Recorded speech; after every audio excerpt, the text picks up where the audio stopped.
Izikhulu zomnyango wezokuhlunyiswa kwezimilo zithi isiboshwa esingundaba zikwayo uThabo Bester siyakwamukela ukudla kwasejele. Isitsha sibuye singenalutho. uBester usematheni ngokweqa ejele mangawonke ngonyaka odlule. Uze waboshwa ngesonto eledlule ebaleka nentombi yakhe uDr Nandipha Mugudumana eTanzania. Okhulumela umnyango umnumzane Singa bayakunxumalo uthe-ke banomthetho wokuthi isiboshwa uma singafuni ukudla kufanele-ke singakwamukeli. Ummeli kaBester umnumzane Marvin Gabeda utshele inkantolo yemantshi eBloemfontein ukuthi uBester akadla ejele kwesabushivu. Ummeli uthe uBester ucela ukulethelwa ukudla ngoba-ke akakulokutha kwasejele. UNxumalo uthe uma isiboshwa sikwenqaba ukudla noma-ke kuyabhalwa phansi ukuthi asidlanga bese-ke kubuyiselwe emuva.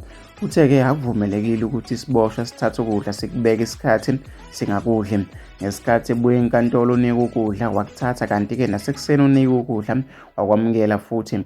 Akufuneki ukuthi ukudla kubekwe ngoba-ke kuzosuke konakala bese kuthiwa umnyango uphakele iziboshwa ukudla konakele.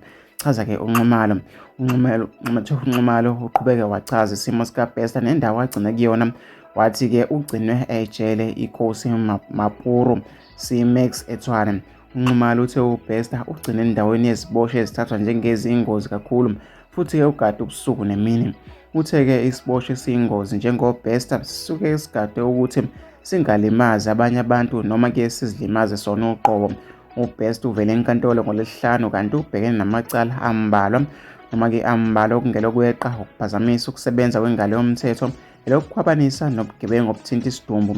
Uzoqhubeka nesigwebo esikadilika-jele namacala okudlwengula ayemlahle ekuqaleni. uBester kulindeka ukuthi abuyele enkantolo ngoMeyi 16 kuzoqhubeka icala lakhe.